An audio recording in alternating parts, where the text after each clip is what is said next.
Hello and welcome to today's video, and if this is your first time here, my name is Millie and today I'm finally going to be doing the eyeshadow palette tag. It's been way overdue and I feel like I'm a little late to the game, but I just haven't been able to prioritize this video, so I'm finally filming it as I'm pre-filming. Now this tag was created by Samantha and Allie, and I will link both their channels and videos down below in the description box. So let's get right into it. I'm so excited because I love talking about eyeshadow and eyeshadow palettes, so this is a perfect tag for me and that's why I've been dying to do it. So the first question is, show your newest palette. And this is the Elf and J Kiss Up palette that just recently came out, and I will have a video up. I'm not sure if this will go up before or after the 4 looks and review, but this is my newest palette and I was really excited for it because I don't think there's a lot of affordable, colorful eyeshadows from the drugstore, and this is a rainbow palette and I just really wanted to try it out because I really am not a huge fan of drugstore eyeshadows, so I was really curious and hopeful to try this out. And if you want to hear my thoughts on that palette, just stay tuned for the video. Next up is show your oldest palette.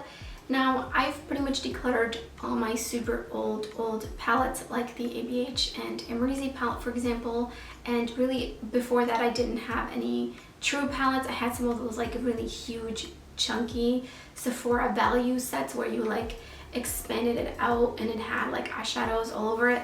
That was really some of my first eyeshadow palettes ever, but I would have to give it to the ABH Modern Renaissance palette because I've had this the longest in my collection. This has survived many declutters. Not sure if it's rightfully so because I don't really reach for it anymore, and I think it's a little expired because the formula seems a little different.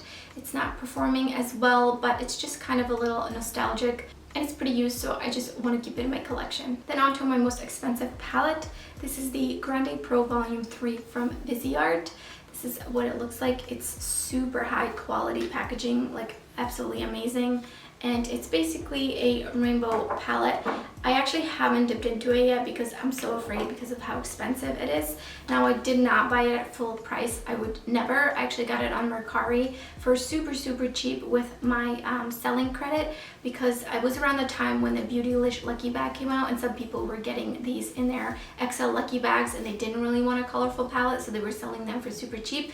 So I got it for less than half of what it retails for, but it is still technically the most expensive in my collection. I have the editorial Brights from Viseart and I just really love those eyeshadows and I love the quality, and they're kind of my go-to when I want to do a colorful look besides my Colored Rain Vivid Pigments. So I wanted something colorful that has quite a bit more of variety, kind of like gradients from the lightest to darkest of reds and pinks and blues and greens. So that's why I got this palette. So then we have my most affordable palette, and it's actually all 4 of these little 9-pan $12 palettes from ColourPop. They're all the same price. You can actually even get them for less, like $9 when they're on sale, which is amazing for just the quality of these and the color stories and stuff. So I really love these. These are amazing.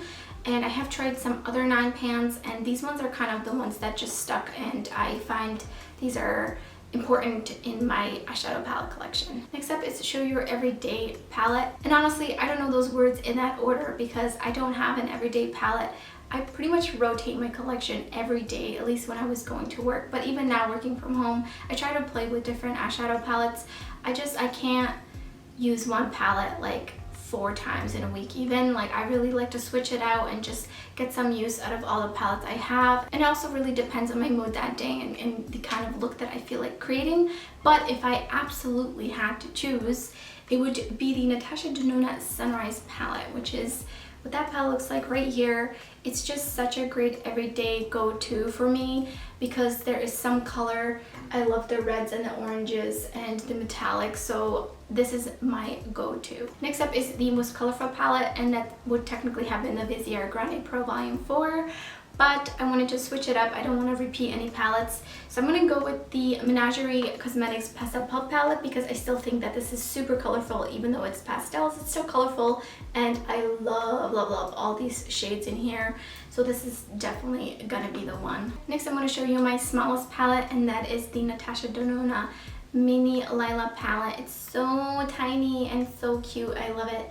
Yeah, I really love the color story in here, and it's $25 for this size, which seems like a lot because it kind of is, but I think it's worth it if you just want to dip your toes into Natasha Denona, and also just if you like smaller color stories and smaller pans. I love that these are smaller pans. And then in contrast, my largest palette in my collection, and that is the Jaclyn Hill palette volume 2, which is what this one looks like. Obviously it's humongous. It's got 30 shades, I think, 39. Palette has 35 shades in it, which is probably why it's so big, but it is definitely not fun to store, even take out and use. And I have a video up creating 4 looks with this palette and reviewing it in case you're interested.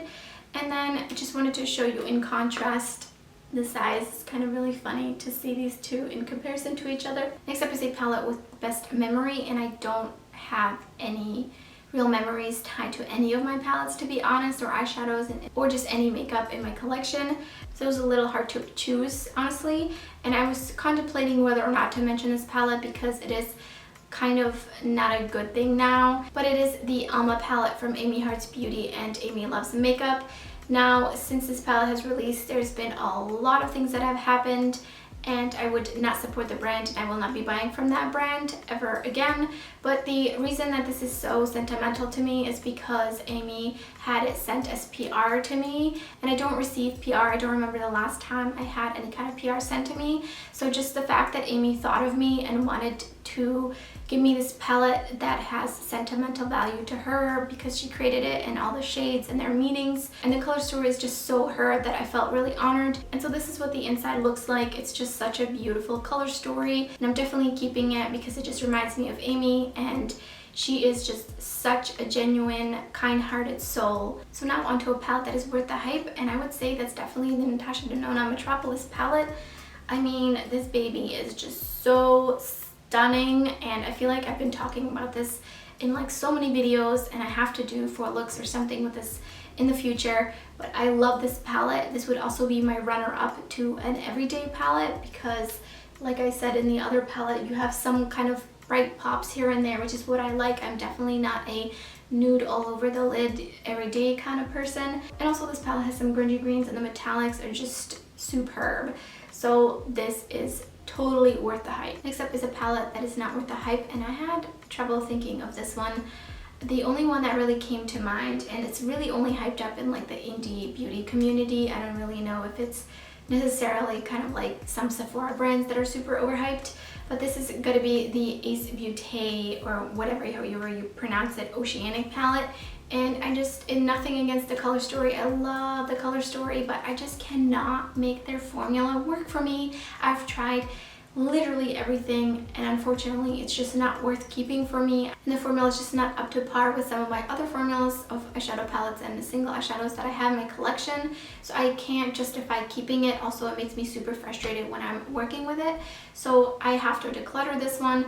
But this one is just not worth the hype. Next up is my favorite palette from my favorite brand, and I actually messed this one up, so I am going to be repeating a palette, unfortunately. But this is the Natasha Denona Sunrise palette again. I showed it earlier. I think I got a little confused with trying to make this list and laying all the palettes out, but that's okay. So this palette's not only my everyday, but it's also my most favorite palette. Out of all the Natasha Denona palettes, I think Metropolis would be pretty close up, but I just feel like this is more everyday for me, and I do reach for this one just slightly more, but I think it will also depend on the time of the year that I would reach for it. But in general, Natasha Denona has one of my favorite formulas of eyeshadow, so that's why I have quite a bit of eyeshadows from her, because I just love them so much. They're so effortless, and also she happens to be the brand that I have the most palettes to choose from. So lastly, I will show you my most used palette. Now technically that would be the ABH Modern Renaissance, but I've had it for a while, so I haven't really been using it, so technically it's my most used, but not really as of recent. So I'm actually gonna give it to the New Nude palette by Huda Beauty. Love this palette. I love the color story.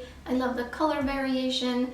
The tones, the shimmers are beautiful. I don't use the glitters really, but the other shades are just so stunning. I really love this palette. I can always trust to create an effortless look with this palette. So that's why it's my most used, because it's also my go-to, and also a runner-up to most likely be my everyday palette. So those are all the tag questions. I think this was super fun, and I've been loving watching other creators do this video. So that is everything. If you enjoyed the video, don't forget to give it a thumbs up and subscribe to my channel if you haven't already. I would love to have you here, and in case you're interested in some of my other content, I will put up some videos up on the screen so that we can hang out a little longer. Thank you so much for watching, and I hope to see you next time.